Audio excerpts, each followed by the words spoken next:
मेरे दोस्तों, आज हमने नरेंद्र मोदी को ऐसे ललकारना है जैसे ललकारने का हक होता है, बल्कि आज वो ये समझे कि वो रूम से खाली नहीं गया है।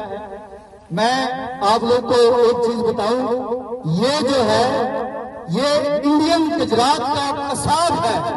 मैं इस गुजरात का गुजर होने के नाते इसको ललकारता हूँ। मोदी, हम तेरा पीछा करेंगे। ये यहाँ पर पूरे का पूरा पाकिस्तान आया हुआ है तुझे ये ललकार देने के लिए कि जब तक मकबूजा कश्मीर के बहन भाइयों के खिलाफ तू जुल्म बंद नहीं करता, दुनिया के जिस खत्ते में जाओगे हम तेरा पीछा करेंगे। आपने मेरे नाम का जरा जवाब देना है। कातिल कातिल मोदी, कातिल कातिल कातिल मोदी, कातिल कातिल कातिल मोदी, कातिल कातिल कातिल मोदी, कातिल कातिल कातिल मोदी, कातिल कातिल मोदी। टेररिस्ट टेररिस्ट, जरा जोर मोदी को पता चले।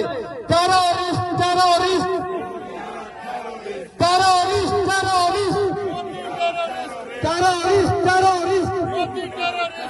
टेररिस्ट टेररिस्ट हमेशा पाकिस्तान की तर्जुमानी की है और पाकिस्तानी कौम ख्वाजा पाकिस्तान के साथ खड़ी है। और आखिर में मेरे नारे का जवाब दे, पाकिस्तान पाकिस्तान।